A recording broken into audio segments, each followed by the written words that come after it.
여러분, 내년 집값 일단 뭐 오른다는 데는요, 대부분의 어떤 이야기들이 흐름을 같이 하고 있습니다. 오른다는 데는. 당장 말입니다.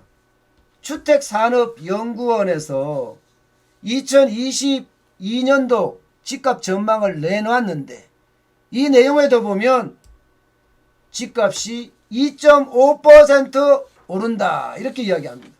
전세값도 3.5% 오르고요. 서울은 심지어 3%까지 오르고 전세값은 3.5% 오른다 이렇게 이야기합니다. 전세값은. 이 말은 여러분 그 어느 때보다가 지금 내년 집값에 대한 우려감이 굉장히 크다는 이야기. 굉장히 크다는 이야기. 저는 이런 것을 보면서 말입니다. 과연 집값이 이게 내려갈 거냐. 홍남기 경제부총리는요. 계속해서 집값 고점론을 내세우고 있잖아요. 집값이 올라간다가 아니라 지금 고점이기 때문에 내려갈 수 있다. 이런 이야기를 계속 내놓고 있습니다. 그렇지만 진짜 많은 연구기관들, 부동산 관련 연구기관들은요. 집값이 다 올라간다고 분석하고 있어요. 정부가 이야기하는 거하고는 완전히 엇박자입니다. 여러분 이거 한번 보세요. 주택산업연구원도 2.5% 오른다고 했죠. 건설산업연구원도 2% 오른다고 했습니다. 심지어 대한건설정책연구원은 5% 오른다고 했습니다. 폭등이죠. 우리금융경영연구소는 3.7% 오른다고 하고요. 정부 산하입니다. 국토연구원에서는 수도권에서는 5.1%, 지방에서는 3.1%가 오른다고 했습니다. 연구기관들이 죄다 지금 부동산이 집값이 오른다고 지금 이야기하고 있습니다. 오른다고. 그 중에서도 말입니다. 주택산업연구원 여기서는요. 정부의 어떤 주택산업 정책을 아주 신랄하게 비판을 했습니다. 신랄하게 비판을 했어요. 어떻게 비판을 했느냐? 문재인 정부 5년 동안 5년 동안 잘못된 정책 때문에 공급 부족이 누적됐고 공급 부족이 누적됐으니까 집값 상승이 됐다. 이렇게 이야기합니다. 집값 상승이 됐다. 그럼 잘못된 정책이라는 게 뭐냐? 여기에 우리가 방점이 있습니다. 쉽게 말하면 비전문가가 이념적으로 접근을 해서 판단에 대한 오류가 일어났고 거기에 대한 부작용이 생겨서 결국 집값이 올랐다 이렇게 분석합니다. 쉽게 말하면 알도 못하는 장관이 와서 그들의 어떤 이념적 정책을 그대로 옮겨서 주택시장이 망했다 이런 얘기예요. 기본적으로 주택산업연구원에서는요. 문재인 정부의 부동산 정책을 어떻게 보나 하면요. 주택 보급률이 100%가 넘잖아요. 그러니까 공급은 충분하다. 공급은 충분하니까 이제 투기 세력만 때려잡으면 집값은 완전히 내려갈 거다. 이렇게 생각했다는 겁니다.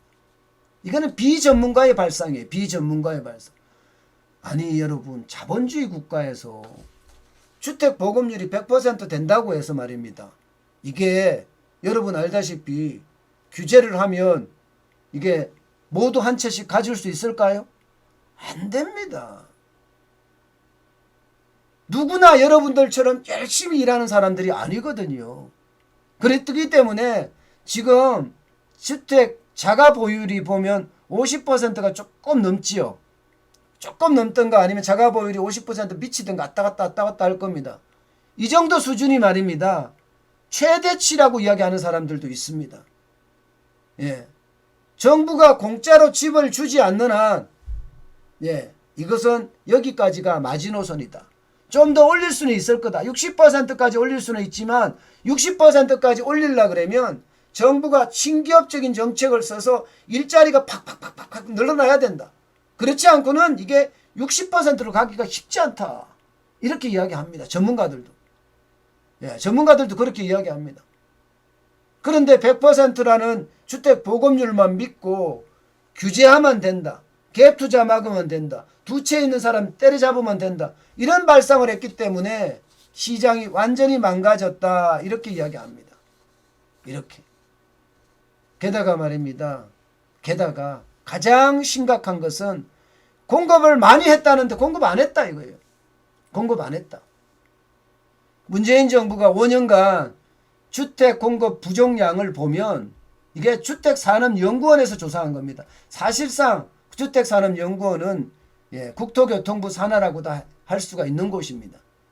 전국에서 38만 2239가구가 부족하고요. 서울에서만 13만 7664가구가 부족하다는 거예요. 그래 집값이 폭등했다는 겁니다. 심지어 경기에서는 9만 8680가구가 부족했다. 그리고 수도권이 굉장히 많이 부족했잖아요. 수도권에서 워낙 많이 집이 부족하니까 그 값이 올라갔다는 게 주택산업연구원의 분석입니다. 지금까지 여러분들하고 저하고 이야기했던 거하고 다른 게 하나도 없죠.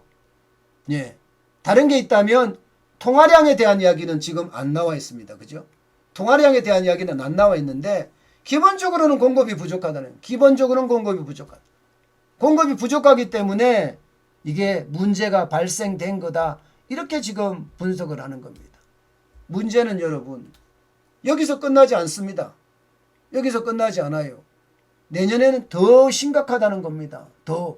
이 부족량도 부족량이지만 지금 실질적으로 공급해야 될 적정 수요에도 턱없이 부족하다는 거예요.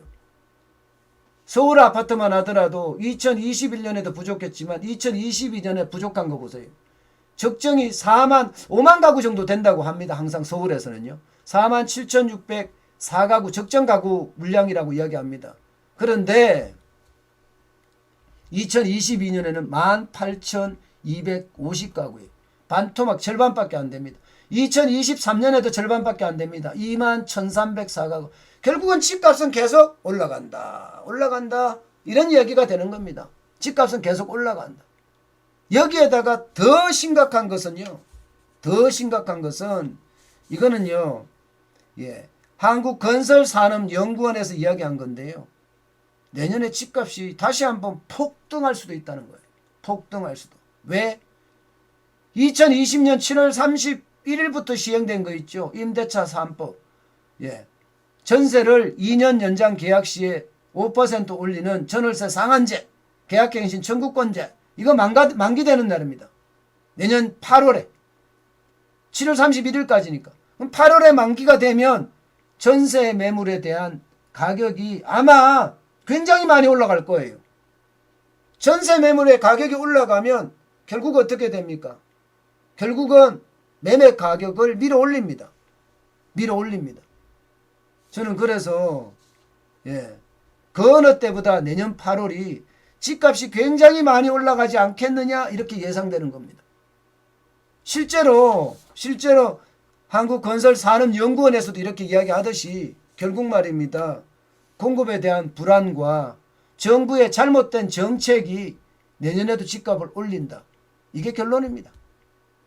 대부분의 어떤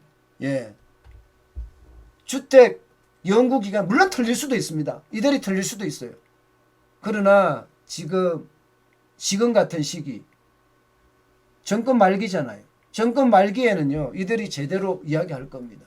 그런 차원에서 보면 이게 틀리지 않을 가능성이 크다는 것. 이것은 분명해 보입니다. 어쨌든 집값에 대한 것은 예의주시하고 여러분과 함께 정보를 항상 공유하도록 하겠습니다.